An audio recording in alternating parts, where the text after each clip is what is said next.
The British media is structurally racist. That's the message from a new report by the Ethical Journalism Network. The report is based on 27 in-depth interviews that took place with black journalists and stakeholders who have worked or are currently working in the national mainstream media. These are just some of their conclusions. Racial stereotypes of black people are informing shared newsroom attitudes towards black journalists. Black journalists report feeling, at best, pigeonholed into covering certain topics solely on the basis of their visual identity.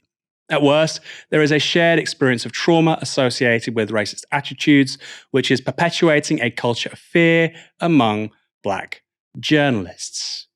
The report also found this: the sense that black journalists are interchangeable is pervasive.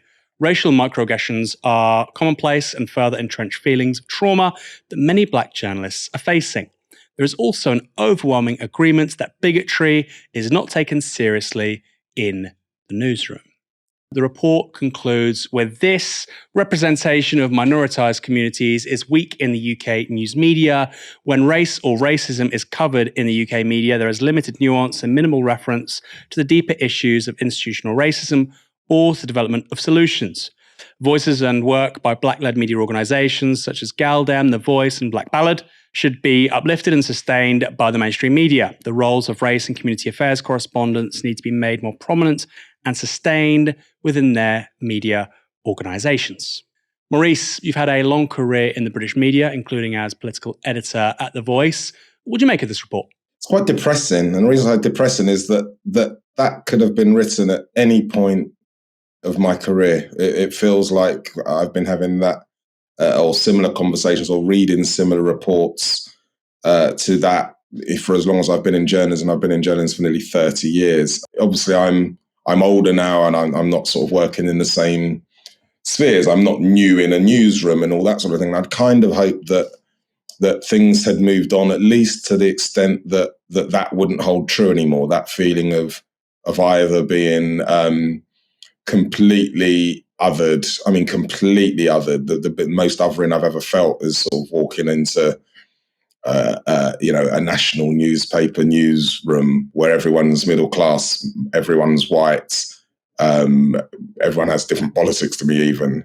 But not only that, but being sort of, you're either going to be the person that reports on race and you report on it in the way that your news editor wants you to, or you really are just going to be there as a token, sort of to tick a box. That's how it's felt for big chunks of my career. And so to read that report, it's quite depressing. It sort of makes you go, oh God, I kind of hoped it was better for people coming up now, but it doesn't seem like it is.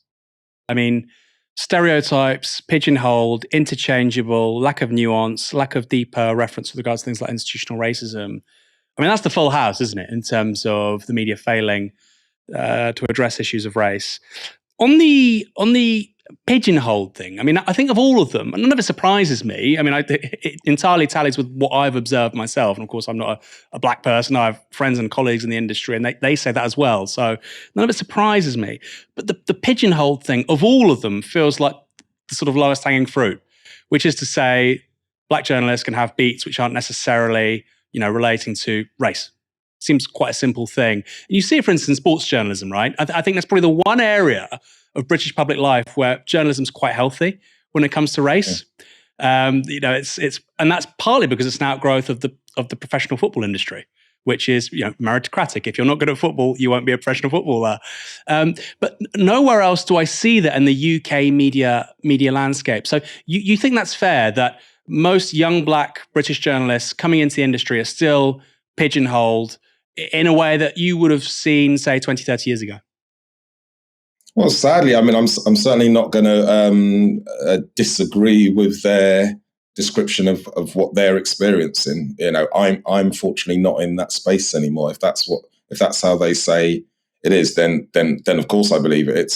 It tallies exactly with my experience. It really does. And as the world opens up and there are more avenues to get to do journalism, to create content and to be involved in things, I hope that either makes, what I actually hope is that it makes mainstream media redundant, and that a new way of working and a new way of being open and being open to ideas has to happen. But for the mainstream to still be like that, I have no doubt that that's true, and I have no doubt that these young journalists are telling the truth about their experience.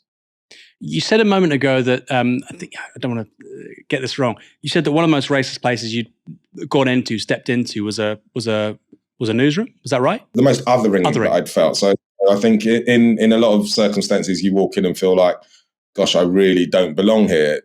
I've stupidly done a lot of careers that involve that. Politics and journalism are places where I've often been the only person who looks like me.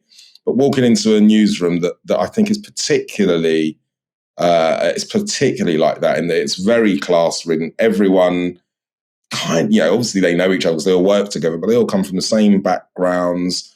They all have a very similar outlook, and you are definitely the outsider in that space. And if you're black, and if you're working class, or if you're a woman, or if you're anything other than that group, you feel an outsider. And then because of the nature of the work you're doing work that's all about politics and talking about issues, and they all have one view and you all have another one. It's very, there's very few spaces, I think, in my life where I'll ever be such an outsider as in a national newspaper newsroom. And I don't know your familiarity with the US. I mean, I have very limited familiarity with the US, but it does feel that on issues of race and current affairs, there is significant progress being made over there, which just isn't really visible here. Which is to say, on all the things that this report highlights, pigeonholing, stereotypes, a lack of nuance, a lack of deeper sort of investigation into things like institutional racism. Clearly, it's far from perfect, but the mainstream conversation about all of those things in the US within legacy media, I'm not talking about Fox News, but I'm talking about, in the New York Times and the Washington Post or MSNBC, the big legacy outlets, it seems to have changed in recent years. Do you think we're falling further behind progress in the US on this? The US is interesting, isn't it? Because it has worse problems, but the history is different. The US's problems are all internal, not all. A lot of the US's problems are internal, whereas because Britain exported its racism and colonialism for so long, we have a different recent history and a different demographic over here. So as much as the problems are huge over there, there's also a bigger demographic, there's a bigger push, there's been a bigger push for more of those voices to break through. It does feel like there's more of a vibrant media out there, but that's why people need to jump on and support Novara and platforms like that over here.